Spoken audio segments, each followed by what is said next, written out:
Good morning বন্ধুরা, আশা করি সবাই তোমরা ভালো আছো, আমিও ভালো আছি।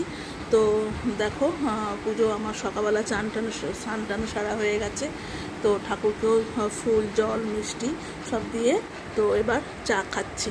তো চায়ে তো জানো বিস্কুট দিয়ে চা খাই, সকালের চাটা। আর মন মেজাজটা আমারও ঠিক নেই, কারণ আমি একটা খুব দোষ করে ফেলেছি। দোষটা হচ্ছে ফ্রিজটা পরিষ্কার করতে গিয়ে, জানো তো, ফ্রিজের দরজাটা মানে ভালো করে পরিষ্কার করতে গেছি, দরজাটা একটু করতে গেছি আর দরজাটা না খুলে গেছে। তো সেই জন্য খুব মনটা খারাপ লাগছে, সেই জন্য ভিডিও দিতে ইচ্ছাও করছিল না কদিন ধরে। তো আজকে একটু বেলা করেই ভিডিওটা পোস্ট করলাম।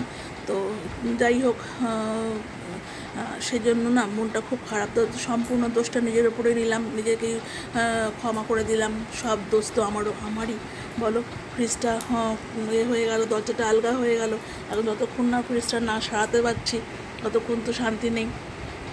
তো একটা সকালবেলা উঠেই একটা যদি এই কাজটা করি তাহলে কি খারাপ লাগে বলো। ফ্রিজটা খুলতে গিয়ে পরিষ্কার করেছি, পরিষ্কার করার পর ঠিক ছিল, তারপরেই ওটাকে আমি টান দিয়ে খুলতে গিয়ে ওটা দরজাটা খুলে গেল। তো নাকি পরিষ্কার করার সময়তেই দরজাটা ওরকম হয়ে গেছে, বুঝতে পারলাম না। তো দরজাটা আলগা হয়ে গেছে, তো বন্ধ করতে পারছি না ঠিক মতন করে।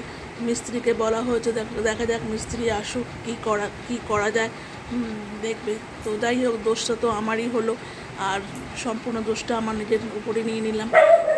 আর কি করব বলো, যখন যেটা হয় তখন তো সেটা হবেই।